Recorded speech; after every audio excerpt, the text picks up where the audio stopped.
ఇప్పుడు అది ఇందాక ఒక మాట అన్నారు మీరు, యానిమల్స్ ఫొటోస్ తీయటం వేరు, బర్డ్స్ తీయటం వేరు అని ఒక మాట అన్నారు. అంటే ఎట్లాంటి తేడా ఉంటుంది? తేడా అంటే యానిమల్స్ పెద్దవి పెద్దవి, ఇవి బర్డ్స్ చిన్నవి. బర్డ్స్ కదలిక ఎక్కువ, కదలిక ఎక్కువ, ఎవేజివ్, దూరంగా ఉంటాయి. వాటి మంచి లైట్లో కూర్చో పోజులు ఇవ్వు, ఉన్న లైట్లోనే మనం మేనేజ్ చేసుకోవాలి. ఒక్కొక్కసారి మా గైడ్ చూసి ఆ బర్డ్ చూపించి తొందరగా తీయండి అని మన ఎత్తి కెమెరా ఫోకస్ చేసుకునే లోపల వెళ్ళిపోతుంది. ఇలాంటి డిసప్పాయింట్మెంట్స్ బాగా ఉంటాయి బర్డ్ ఫోటోగ్రఫీ లోపల. ముఖ్యంగా అవి పైగా బర్డ్ ఎంత చిన్నదైతే దాని మూమెంట్ అంత ఎక్కువ ఉంటుంది, అంత దూరంగా ఉంటుంది. మన కెమెరా లోపల అది అంతంతగా దాన్ని సక్సెస్ఫుల్గా తీయలేము. అందుకొరకే వేల కొద్ది ఫోటోలు తీసి దాని నుంచి వందలు బయటెక్కి తీయడం అనేది నిజంగా ఛాలెంజ్. ఆ ఛాలెంజ్ ఏమని ఫోటోలు తీస్తుంటే అంతే కదా, చాలా యాక్సెప్ట్ చేస్తే అబ్బా ఎందుకు అనుకుంటే అది వేరే విషయం. అది జరుగుతుంటుంది జనరల్గా. అట్లా మీరు అంటే ఎన్ని తీసుంటారు? చెప్పలేరా సంఖ్య? ఇప్పుడు మీరు ప్రింట్ చేసిన పుస్తకాల్లో ఎన్ని సెలెక్ట్ చేశారు? హండ్రెడ్స్. 50-60,000 తీసామో ఎక్కువ తీసామో తెలియదు. ఏం చేసేవాళ్ళం అంటే ఇద్దరికి సమానమైన ఎక్విప్మెంట్ ఉంది, ఇద్దరివి. అంటే మీ ట్రావెల్లో సగభాగము కెమెరా ఎక్విప్మెంటే ఉంటుంది. దాని గురించి చెప్పాలంటే నిజానికి ట్రావెల్ చాలా హెవీ ఎక్విప్మెంట్ అది.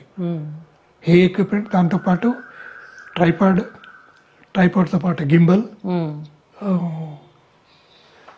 ఇవన్నీ పెట్టుకుని పైగా లెన్సులు,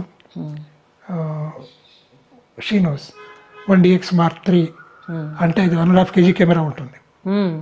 దాని F4 లెన్స్ వేస్తే అది 4 kg, ఇది కలిపి 5 kg పైన. దానికి మంచి స్టాండ్, బలమైన స్టాండ్ ఒకటి వేయాలంటే అదో 3 kg. ఇవే పెద్ద బరువు అయిపోతాయి ఇవన్నీ. కానీ మేము ఎంతూజియాజం వేయలేకపోయినా పోవడం, అవస్థపడడం, తీయడం. అంటే ఇప్పుడు మీరు విదేశాలకి ట్రావెల్ చేయాలి, బరువు వాళ్ళు ఎంతో చెప్తారు ఇంతే అని, దాంట్లో సగం పైన కెమెరాలే ఉంటాయి. కానీ కెమెరాలతో ప్రాబ్లం ఏమిటి అంటే అవి లగేజ్లో వేయలేము, చేతితో పట్టుకోవాలి, సూట్ కేసులో పెట్టుకోవాలి. ఇద్దరికి చెరువు సూట్ కేసు, అది 7 kg మించి వేయరు. కానీ కాస్త ఇటుగా ఉండి వాళ్ళకి చెప్పడం ఇది కెమెరా ఎక్విప్మెంట్ కొంచెం డెలికేట్, ప్లీజ్ అలౌ అని చెప్తే నార్మల్లీ చేస్తారు. లేదు గట్టిగా వాళ్ళు మన ఇబ్బంది పెడితే పే చేయడమే. ఎందుకంటే కెమెరాస్ని మనం చెక్కిన్లో వేయలేము, పోతాయి కెమెరాస్. కాబట్టి ఏంటంటే అది ఆ ఇబ్బంది తప్పదు. అది అదేనండి, ఇంట్రెస్ట్ ఉంటే ఇవన్నీ సాధ్యపడతాయి, ఇంట్రెస్ట్ లేకపోతే అన్ని ప్రతిబంధకాలే. ఇప్పుడు పక్షుల గురించి చాలా ఫొటోస్ తీశారు, పుస్తకంలో కూడా వచ్చినాయి.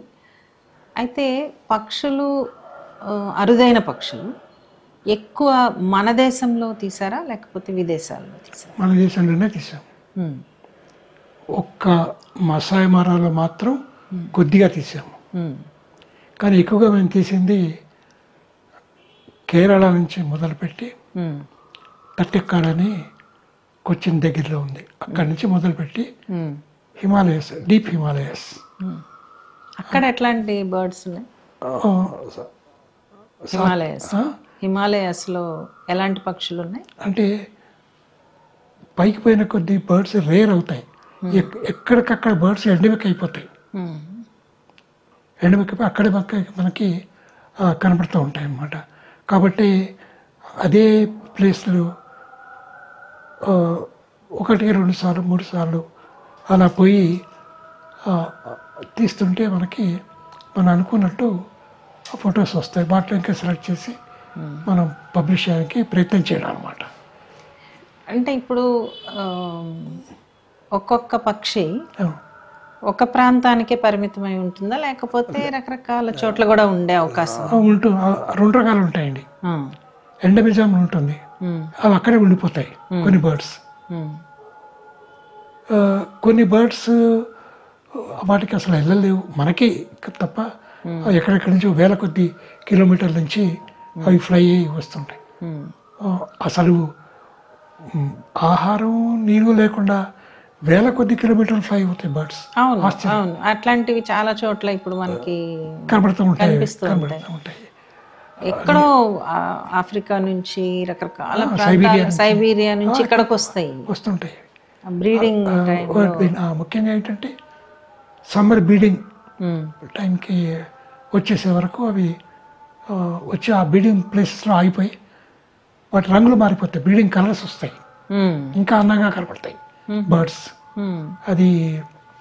అదే ఛాలెంజ్ మనకి. ఆసక్తి కూడా అట్లా, అందుకనే 1, 2 సార్లు పోవాలి అనిపిస్తూ ఉంటుందండి.